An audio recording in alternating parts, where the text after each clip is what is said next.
Lors de la fête prénatale de mon frère, au lieu de m'indiquer une place, on m'a tendu une liste de corvées. Quand j'ai demandé pourquoi, ma mère m'a répondu « Estime-toi déjà heureux qu'on t'ait laissé entrer ». Ma sœur a levé les yeux au ciel. « Sérieux, va remplir les seaux à glace ». Je n'ai pas réagi. J'ai simplement ouvert mon ordinateur portable sur le plan de travail de la cuisine et j'ai cliqué sur envoyer. 10 minutes plus tard, le téléphone de mon père a vibré. Puis celui de mes oncles, puis celui de mes frères. Un par un, leurs visages sont devenus blêmes. Je m'appelle Nathanaël. J'ai 32 ans et pendant la majeure partie de ma vie, j'ai été la bouée de sauvetage de la famille. Celui qu'on appelait quand le loyer était en retard. Celui qu'on oubliait pendant les fêtes. Celui dont l'anniversaire passait sans un seul SMS, mais dont le compte en banque avait toujours de la place pour une urgence de plus. J'ai grandi dans une maison où mon jeune frère Clément était le fils et où je n'étais qu'une ombre qui se trouvait vivre là aussi. Quand il voulait une nouvelle console de jeu, on me disait de renoncer à l'argent de ma colonie de vacances. Quand il a bousillé sa première voiture, j'ai enchaîné les services à 17 ans pour aider à couvrir l'augmentation de l'assurance. Quand il a eu besoin de payer son école de commerce, j'ai retardé mes propres études de 3 ans. Personne ne demandait. Ils attendaient, c'est tout. Mes parents avaient été clairs dès le début. Clément était l'enfant prodige, celui qui avait du potentiel, celui qui ferait la fierté de la famille. J'étais fiable, bien sûr, mais fiable à la manière d'un marteau. Utile quand on en a besoin, oublié dans un tiroir le reste du temps. J'ai longtemps cru que ça changerait. Qu'un jour, il verrait tous les sacrifices que j'avais faits, toutes les fois où j'avais répondu présent quand ça comptait. Mais les années m'ont appris une vérité plus dure. Plus vous donnez à des gens qui ne vous accordent aucune valeur, plus vous devenez invisible. À l'âge de 30 ans, j'avais remboursé les dettes de carte de crédit de ma mère à 2 reprises. J'avais couvert 3 mois du prêt immobilier de mon père quand son entreprise a ralenti. J'avais viré de l'argent pour le mariage de Clément, sa lune de miel, son apport pour une maison. Ils ne m'ont jamais remboursé. Ils n'ont même jamais dit merci. Ma sœur Chloé n'était pas différente. Elle était plus jeune que Clément, mais tout aussi imbue d'elle-même. Elle m'appelait son « frère distributeur » lors des dîners de famille, en riant comme si c'était une blague. Ça n'en était pas une. Chaque fois que sa voiture tombait en panne, chaque fois que son loyer arrivait à échéance, chaque fois qu'elle gagnait un week-end entre filles à Ibiza, mon téléphone vibrait. Et je répondais à chaque fois. Je me disais que c'était ça, la famille. Que l'amour signifiait le sacrifice. Qu'un jour, ils réaliseraient ce que j'avais fait pour eux et que tout cela en vaudrait la peine. J'avais tort. L'invitation à la fête prénatale est arrivée il y a 3 semaines. Elle est arrivée dans ma boîte mail avec un objet joyeux et un cadre bleu pastel. Clément et sa femme, Stéphanie, attendaient leur premier enfant, un garçon. Toute la famille était excitée. J'aurais dû l'être aussi. Mais en ouvrant l'invitation, j'ai remarqué quelque chose d'étrange. Le nom de tout le monde était listé sous « invité d'honneur ». Le mien était listé sous « soutien logistique ». J'ai fixé cette ligne pendant un long moment.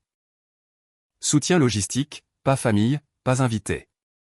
J'ai appelé ma mère pour demander si c'était une erreur. Elle a ri. Ce rire léger et méprisant qu'elle utilisait chaque fois que je demandais quelque chose qui ressemblait à du respect. Oh, Nathanaël, n'en fais pas toute une histoire. Tu es toujours si susceptible. Je n'étais pas susceptible. Je faisais attention. J'ai pensé à ne pas y aller. J'ai pensé à enfin tracer une ligne et à dire non. Mais une partie de moi, celle qui voulait encore y croire, pensait que peut-être cette fois-ci serait différente. Peut-être qu'il me verrait.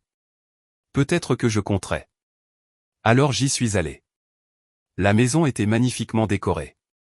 Des ballons dans tous les coins, une table de dessert remplie de macarons et de mignardises, une bannière dans le salon qui disait « Bienvenue, petit Arthur ». Tout semblait parfait.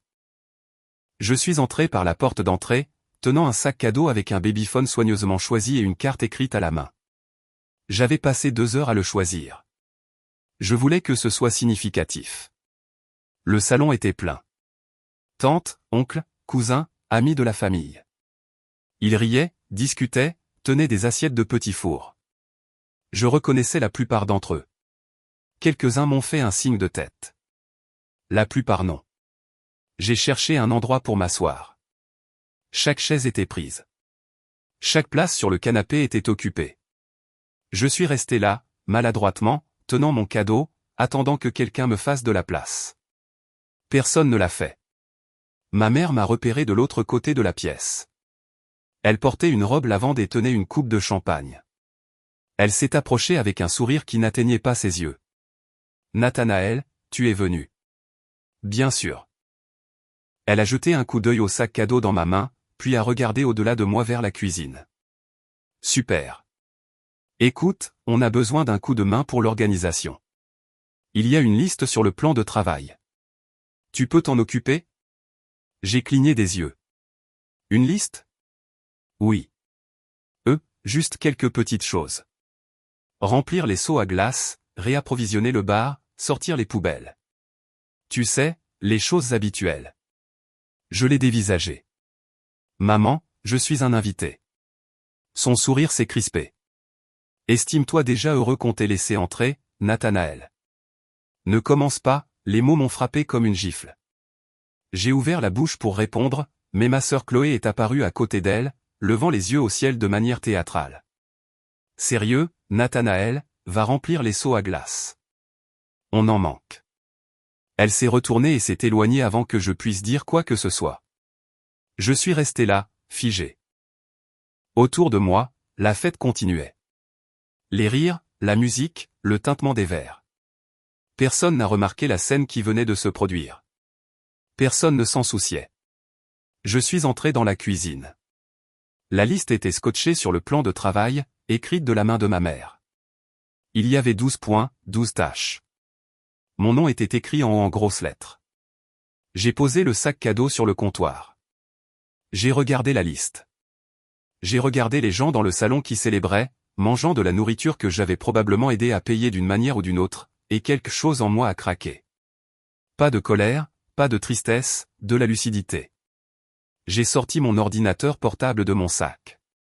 Je l'avais apporté en pensant que je pourrais avoir besoin de vérifier mes emails professionnels pendant la fête. Maintenant, j'en avais un autre usage. Je l'ai ouvert. Je me suis connecté à ma messagerie. J'ai ouvert un brouillon sur lequel je travaillais depuis 2 semaines. Un email détaillé, organisé, avec des justificatifs. Je l'ai relu une dernière fois. Puis j'ai cliqué sur envoyer. L'email est parti à 15 personnes. Mon père, ma mère, Clément, Stéphanie, Chloé, mes tantes et oncles, mes cousins, tous ceux qui étaient à cette fête. Tous ceux qui avaient pris de moi et n'avaient jamais regardé en arrière. J'ai refermé l'ordinateur. Je suis resté là, calme, silencieux, attendant. 10 minutes se sont écoulées. Puis le téléphone de mon père a vibré. Il a froncé les sourcils et l'a sorti de sa poche. Son visage est devenu blême en lisant. Le téléphone de mon oncle a vibré ensuite. Puis celui de mon frère. Puis celui de ma mère. Un par un, leurs visages ont changé.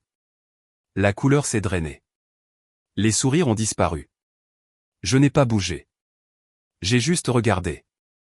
La pièce n'a pas explosé. C'est ce que les gens attendent toujours. La grande confrontation, les cris, la scène dramatique.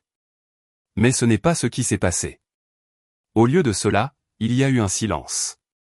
Un silence épais, suffocant, qui s'est répandu dans le salon comme de l'encre renversée. Les gens ont arrêté de parler. Ils ont regardé leur téléphone. Ils se sont regardés les uns les autres. Ils m'ont regardé. Je me tenais dans l'embrasure de la porte de la cuisine, les mains dans les poches, le visage neutre. Je ne souriais pas. Je ne fronçais pas les sourcils. J'existais simplement dans ce moment, regardant les prises de conscience s'abattre sur eux comme des cendres. Ma mère a été la première à bouger. Elle s'est approchée de moi lentement, sa coupe de champagne oubliée sur la cheminée. Ses yeux étaient grands ouverts, sa bouche légèrement entr'ouverte. Elle n'a rien dit. Elle a juste regardé. Mon père s'est levé du canapé. Il a regardé à nouveau son téléphone, puis moi, puis de nouveau son téléphone, la mâchoire serrée. Je connaissais ce regard. C'était celui qu'il avait quand il était acculé. Clément est apparu depuis le couloir, le visage rouge. Stéphanie était derrière lui, la main sur son épaule. Elle avait l'air confuse. Il avait l'air furieux, mais il n'a pas crié. Pas encore. Chloé était assise, figée sur le canapé, son téléphone sur ses genoux. Elle lisait. Ses lèvres bougeaient légèrement pendant qu'elle faisait défiler l'écran. Quand elle a fini, elle a levé les yeux vers moi. Pour la première fois depuis des années, elle avait l'air effrayée. L'email était simple. Je l'avais écrit avec soin, sans émotion, sans exagération, juste des faits. Il listait chaque paiement que j'avais fait au cours des 12 dernières années. Chaque chèque de loyer, chaque réparation de voiture, chaque versement pour les frais de scolarité, chaque facture de course, chaque paiement d'assurance, chaque billet d'avion, chaque virement de fonds d'urgence. J'avais joint des relevés bancaires, des captures d'écran de SMS, des copies de virements Lydia, des reçus pour chaque service, chaque prêt, chaque « je te rembourserai » qui n'est jamais venu. Le total s'élevait à plus de 200 000 euros. 200 000 euros que j'avais donnés à des gens qui me traitaient comme un employé. Et au bas de l'email, j'avais écrit une seule phrase. Je ne fournirai plus de soutien financier à quiconque dans cette famille, avec effet immédiat. Pas de colère, pas d'accusation, juste une limite. Le silence s'est étiré. Quelqu'un a toussé. Un bébé a pleuré dans l'autre pièce. La musique continuait de jouer doucement depuis l'enceinte dans le coin, mais personne ne bougeait. Je me suis retourné et je suis sorti de la cuisine.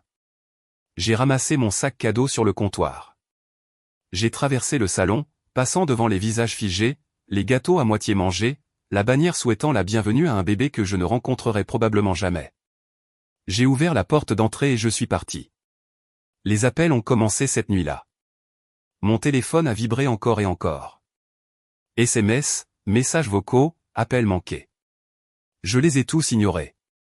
Je suis resté assis dans mon appartement, les lumières éteintes, à regarder par la fenêtre la ville en contrebas.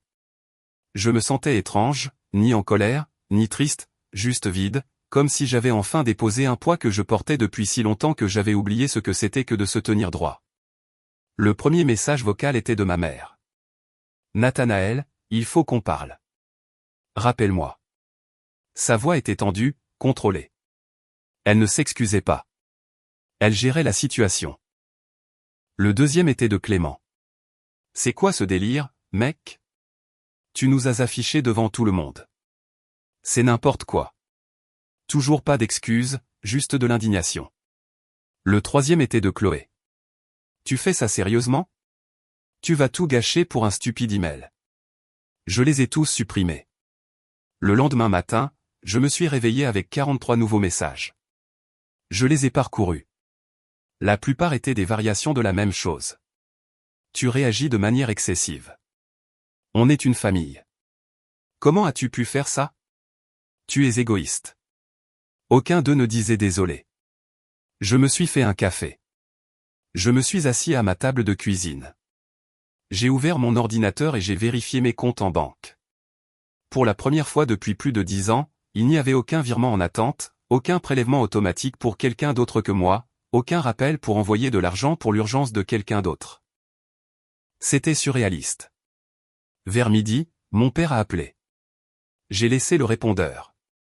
Il a laissé un message. Nathanaël, c'est puéril. On doit s'asseoir et en parler comme des adultes. Tu ne peux pas simplement nous couper les ponts. Si, je le pouvais. Ce soir-là, ma mère s'est présentée à mon appartement. Je l'ai vue à travers le Judas. Elle était seule. Elle a frappé doucement au début, puis plus fort. Nathanaël, je sais que tu es là. Ouvre la porte. Je ne l'ai pas fait. Elle a frappé à nouveau. Nathanaël, s'il te plaît. On peut arranger ça. J'étais assis sur mon canapé à 3 mètres de là, silencieux. Au bout de 5 minutes, elle a cessé de frapper. J'ai entendu ses pas s'éloigner dans le couloir. Les SMS ont continué pendant des jours. Mon oncle a essayé de jouer les médiateurs. Ma cousine a envoyé un long message sur le pardon et la loyauté familiale. Ma tante m'a traité d'ingrat, mais aucun d'eux n'a abordé le contenu de l'email. Aucun d'eux n'a reconnu les chiffres, les reçus, les années d'exploitation. Ils voulaient juste que je redevienne le distributeur automatique. Je les ai bloqués un par un. À la fin de la semaine, mon téléphone était silencieux. Et pour la première fois de ma vie d'adulte, je me sentais libre. 3 semaines après la fête, mon frère s'est présenté à mon bureau. J'étais en pleine réunion quand mon assistante a frappé à la porte. Monsieur Moreau, il y a quelqu'un pour vous. Il dit que c'est votre frère. J'ai marqué une pause. Mes collègues m'ont regardé. Dites-lui que je suis occupé. Elle a hoché la tête et est partie. 5 minutes plus tard, elle était de retour. Il dit qu'il ne partira pas tant que vous ne lui aurez pas parlé. Je me suis excusé auprès de mes collègues. Clément se tenait dans le hall d'accueil, les bras croisés, la mâchoire crispée. Il avait l'air fatigué. Sa chemise était froissée. Il n'était pas rasé. Il faut qu'on parle, a-t-il dit. Non. Nathanaël, allez. Tu ne peux pas nous ignorer éternellement. Regarde-moi faire. Il s'est approché, baissant la voix. Tu es en train de détruire cette famille. J'ai ri.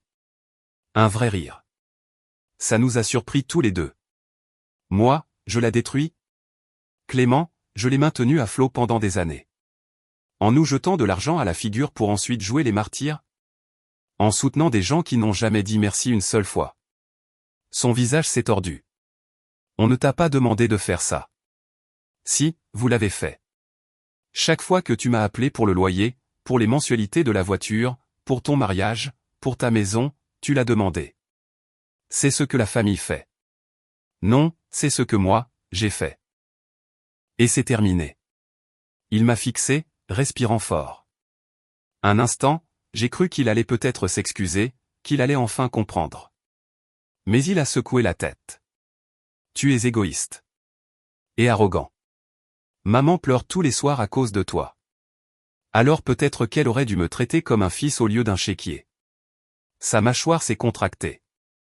Il a reculé d'un pas, très bien. Si c'est comme ça que tu le veux. C'est le cas. Il s'est retourné et est sorti. Je suis resté là un instant, le regardant partir. Mes mains tremblaient. Pas de colère, de soulagement. Je suis retourné à ma réunion. Cette nuit-là, j'ai reçu un SMS de Stéphanie, la femme de Clément. Je sais que les choses sont compliquées, mais tu vas regretter ça. La famille, c'est tout. J'ai tapé une réponse, puis je l'ai effacée, puis j'en ai tapé une autre. La famille, ça doit aller dans les deux sens. J'ai appuyé sur envoyer. Elle n'a pas répondu. 2 jours plus tard, ma mère a essayé une approche différente. Elle a envoyé un long email. Il commençait par des souvenirs de mon enfance, des sacrifices qu'elle avait faits pour moi, de la difficulté d'élever 2 enfants. Puis le ton a changé. Elle a dit que j'étais ingrat, que je les avais humiliés, que j'étais égoïste d'avoir étalé des affaires de famille privée, que j'avais gâché le jour spécial de Clément. Elle a terminé par une phrase qui m'a retourné l'estomac. Si tu veux faire à nouveau partie de cette famille, tu dois t'excuser et arranger les choses. Je l'ai lu 3 fois, puis je l'ai archivé. Je n'ai pas répondu. J'en avais fini de me justifier auprès de gens qui n'écoutaient jamais. J'ai passé le mois suivant à tout organiser tranquillement. Je ne préparais pas une vengeance. Je préparais ma protection. Parce que je les connaissais. Je savais comment ça fonctionnait. Ils essaieraient de réécrire l'histoire. Ils diraient aux gens que je les avais abandonnés.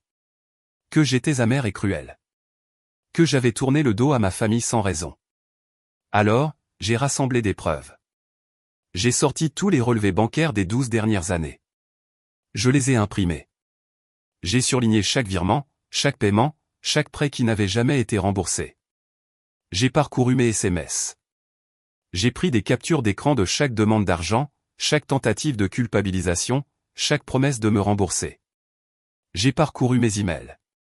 J'ai retrouvé les messages où ma mère me demandait de me porter garant pour la voiture de Clément, où mon père me demandait de couvrir son prêt immobilier, où Chloé m'envoyait ses identifiants de portail de loyer en me demandant de « juste gérer ça ce mois-ci ». J'ai tout organisé dans un dossier. Je l'ai étiqueté. Je l'ai daté. Je l'ai sauvegardé à 3 endroits différents. Je n'allais pas les laisser effacer ce qu'ils avaient fait. Un soir, ma cousine Maya a appelé. C'était la seule personne de la famille que je respectais encore. Elle avait toujours été gentille avec moi. N'avait jamais demandé d'argent. N'avait jamais participé au favoritisme. Nathanaël, il faut que je te dise quelque chose. Quoi? Ta mère raconte à tout le monde que tu as volé la famille.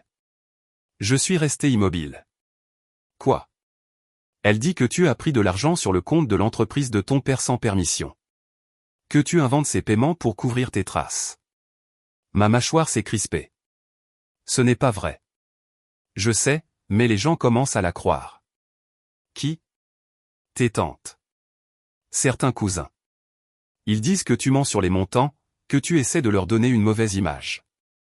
J'ai fermé les yeux. Bien sûr qu'ils le faisaient. Merci de me le dire. Qu'est-ce que tu vas faire? Je ne sais pas encore. Mais si, je le savais. J'ai ouvert mon ordinateur. J'ai ouvert le dossier. J'ai créé un nouveau document. J'ai écrit une chronologie détaillée.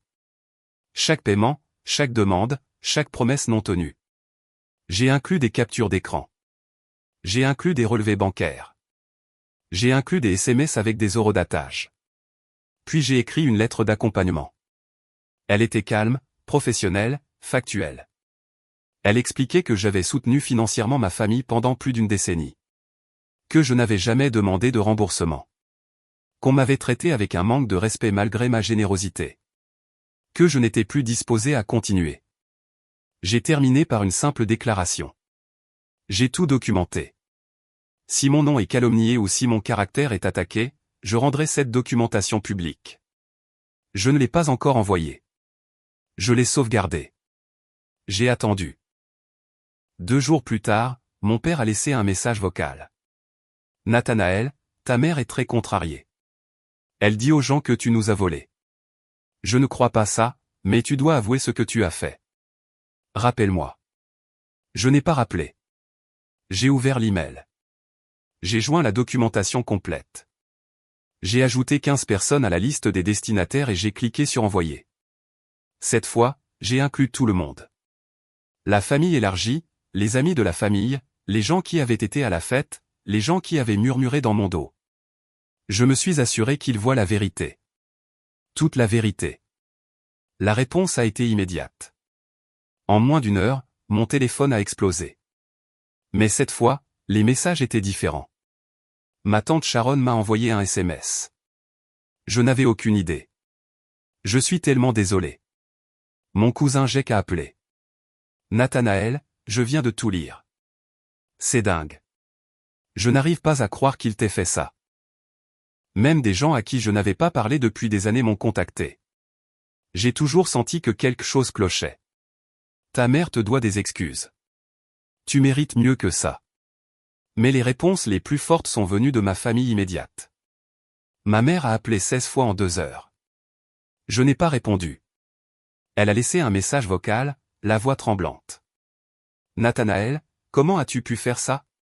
Tu nous as humiliés. Tout le monde pose des questions. Tu as détruit notre réputation.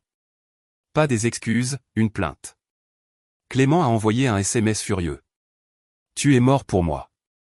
Chloé a envoyé un paragraphe sur la façon dont je déchirais la famille, à quel point j'étais cruel et vindicatif, que je devrais avoir honte. Mon père n'a rien envoyé. Pendant 3 jours, la tempête a fait rage. Les gens ont pris parti. Certains ont défendu mes parents. La plupart ne l'ont pas fait. La vérité était trop claire. Les chiffres étaient trop importants. Le schéma était trop évident. J'avais été utilisé. Le 4e jour, ma mère s'est de nouveau présentée à mon appartement. Cette fois, mon père était avec elle. Je les ai vus à travers le Judas. Ma mère avait l'air plus petite, en quelque sorte. Mon père avait l'air abattu. Ils ont frappé. J'ai ouvert la porte, mais je ne les ai pas laissés entrer. Qu'est-ce que vous voulez? Les yeux de ma mère étaient rouges. Il faut qu'on parle. Il n'y a rien à dire. Nathanaël, s'il te plaît. Non. Mon père a finalement parlé. Sa voix était basse. On ne s'était pas rendu compte de tout ce que tu avais fait. J'ai ri amèrement. Vous ne vous étiez pas rendu compte.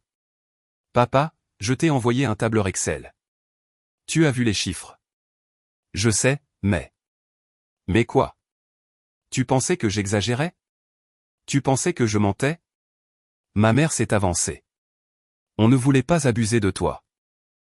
Si, vous le vouliez. Chaque fois que vous m'appeliez au lieu de vous débrouiller. Chaque fois que vous me faisiez culpabiliser, chaque fois que vous me faisiez sentir que je vous devais quelque chose juste pour exister, vous saviez exactement ce que vous faisiez. Elle a tressailli. Nous sommes désolés. Les mots flottaient dans l'air. Désolé. Après 12 ans.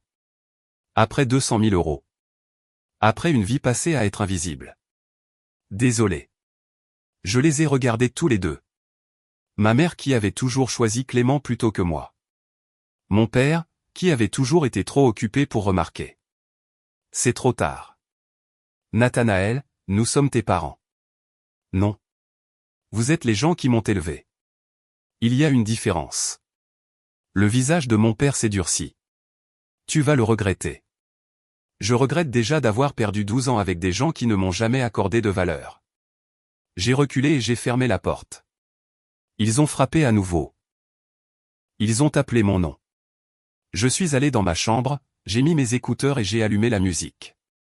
Quand je suis revenu, ils étaient partis.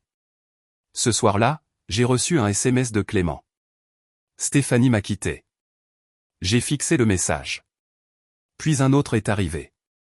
Elle dit que je suis comme papa et maman. Que j'utilise les gens. Je n'ai pas répondu. 1 heure plus tard, Chloé a envoyé un texto, mon propriétaire m'expulse. Je ne peux pas payer le loyer sans ton aide. Je ne lui ai pas répondu non plus. Ils avaient fait leur choix. Maintenant, ils vivaient avec les conséquences. Et pour la première fois de ma vie, je n'étais pas là pour les sauver. 6 mois plus tard, j'ai déménagé.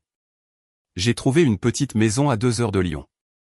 Elle avait une terrasse, un jardin, un voisin qui me saluait chaque matin. Je n'ai pas dit à ma famille où j'étais allé. J'ai changé de numéro de téléphone.